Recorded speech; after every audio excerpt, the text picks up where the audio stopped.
ჩემმა მამამ დავწერა ესეთი ნოტი თავის ხელით დაწერა ეს არის წმინდა ფაკარის ფაკარის ნოტი და მოუყარა მამის რომ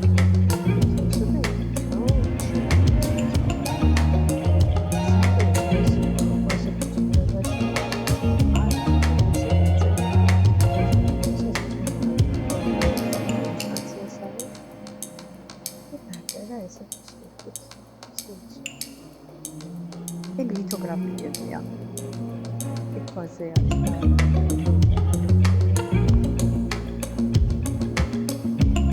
აი ეს არის ოფოტი, აი ეს ახალგაზრდანი ოფოტზე ნამუშევარს ერთ-ერთი სანაბეჭდია, აი ამის სანაბეჭდია ეგ.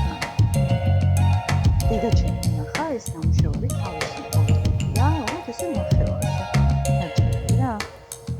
და იქ ქონდა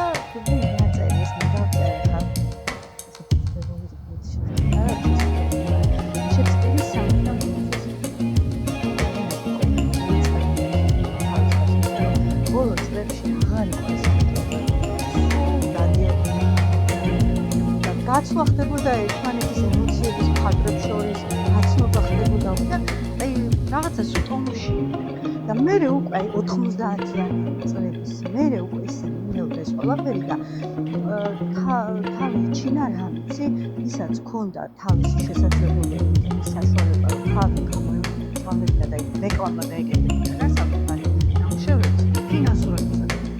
ისინი კი ბატონო, ისინი ჩანდნენ ეს ფაქტორი, მაგრამ მამა ჩემს ეს საშუალება აღარ ქონდა, მე ეს გამომცემლობა ნეკატივის დაეჭირა. დარჩა ფაქტურად ესე უმუშევარი. გარკვეული წლები კიდე მამა მუშაობდა შერვაშიძის და ნიკოლაძის სასწავლებელში. მოგიწერეთ საუბარისაზე და ეს არის გურამ დოლინაშვილის. ეს არიან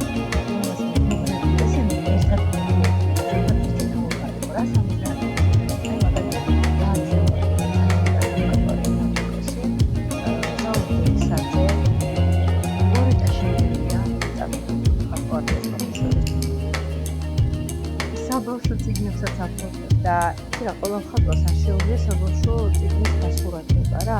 ეგრევე დიდისთვის დახატოს ილუსტრაცია. ბავშვს მაინც სხვანაირი სჭირდება რა, როგორ დათულ ხასიათი ხო აი დათვინა რა გვიჩი. ხო, საქართველოს წოდება და ძალიან და გახარებული იყო რომ ესე ფასისო შრომა. ეს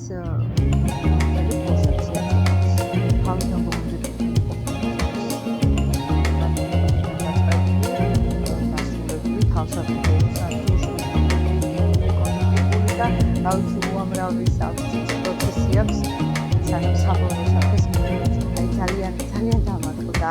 ერთი როგორც მამა და მეორე როგორც მეგობარი, აი ამ მიმართულებით, რომ ყოველთვის ხო, აი რასაც დავხატავდი ხოლმე, მამა იყო ჩემთვის სამხრივ ავტორიტეტი, რომ მას ეთქვა ჩემთვის ობიექტურად, რა მქონდა კარგი და რა მქონდა ცუდი.